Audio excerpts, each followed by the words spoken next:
ஆரம்ப காலகட்டத்தில் நம்மளுடைய நடிகைகள் தமிழ் சினிமாக்குள்ள என்ட்ரி ஆகும்போது ரொம்பவே சாந்தமாக தாங்க வருவாங்க. ஆனால் ஒரு படம் ஹிட் ஆயிடுச்சுன்னு வச்சுக்கோங்களேன், அவங்க போடுற கண்டிஷனுக்கு அளவே இருக்காது. நான் நீச்சல் உடையில் நடிக்க மாட்டேன், கவர்ச்சியாக நடிக்க மாட்டேன், அது மட்டும் இல்லைங்க, குளிரறை காய்ச்சல் நடிக்க மாட்டேன், முத்த காய்ச்சல் நடிக்க மாட்டேன், ஹீரோவை கட்டி பிடிக்க மாட்டேன், இப்படி ஏகப்பட்ட கண்டிஷன்ஸோடு வந்துட்டு அடுத்தடுத்த படங்களுக்கு வந்துக்கிட்டே இருப்பாங்க. 2-3 படங்களில் கமிட்டும் ஆவாங்க. ஆனால் இவங்க போடுற கண்டிஷனால் தான் என்னவோ அவங்க நடித்த படங்கள் எதுவுமே அந்த அளவுக்கு மக்கள் கிட்ட ஓடுறதே கிடையாது. இதே மாதிரி கதையில தான் முதல் என்ட்ரி ஆனவங்க நம்மளுடைய ஸ்ரீதிவ்யா. இவங்க முதல் நடித்த படம் தான் வந்துட்டு வருத்தப்படாத வாலிப சங்கம். அந்த படம் நல்லா ஓனதுக்கு அப்புறமா நிறைய கண்டிஷன்ஸ் இவங்களும் போட்டாங்க.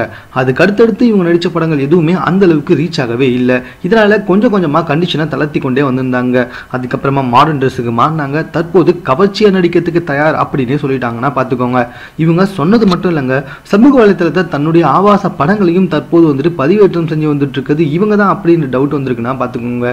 எப்போவுமே வந்துட்டு பாவாடை சட்டை தான் வந்துட்டு இவங்களோட ஃபோட்டோஸ் வந்துட்டு சமூக வலைத்தளத்தில் இருக்கும். ஆனால் கொஞ்சம் காலமாகவே இவங்களும் ரொம்ப கவர்ச்சியாக வந்துட்டு ஃபோட்டோ ஷூட்டு கொடுத்த ஸ்டில்ஸ்லாம் வந்துட்டு சமூக வலைத்தளத்தில் வைரலாக பரவி வந்துட்டு இருக்கு.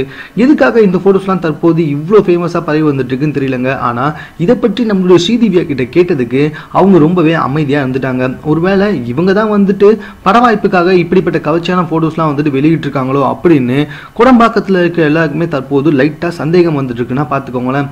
இதனால ஸ்ரீதிவ்யா இதுக்கு அடுத்ததாக ஏதாவது ஒரு படம் நடிச்சாங்கன்னா அந்த படம் வந்துட்டு கொஞ்சம் தூக்கலாக இருக்கும் அப்படின்றதுல எந்த ஒரு டவுட்டும் இல்லைங்க. அது மட்டும் இல்லைங்க, தற்போது ஸ்ரீதிவ்யா எந்த ஒரு பட வாய்ப்புமே இல்லாமல் வீட்டில் சும்மா தான் உட்காந்துட்டு இருக்காங்க அப்படின்றது இதை விட மிகப்பெரிய ஹைலைட்டான விஷயம்னா பார்த்துக்கோங்களேன். மேலும் இது போன்ற செய்திகளை உடனுக்குடன் தெரிந்து கொள்வதற்கு எங்களோட சேனலை சப்ஸ்கிரைப் பண்ணுங்க. இந்த வீடியோ பிடிச்சிருந்தா லைக் பண்ணுங்க. உங்க கமெண்ட் எதுவும் இருந்தாலும் ஓகே, எங்க கூட ஷேர் பண்ணிக்கோங்க. தேங்க்யூ.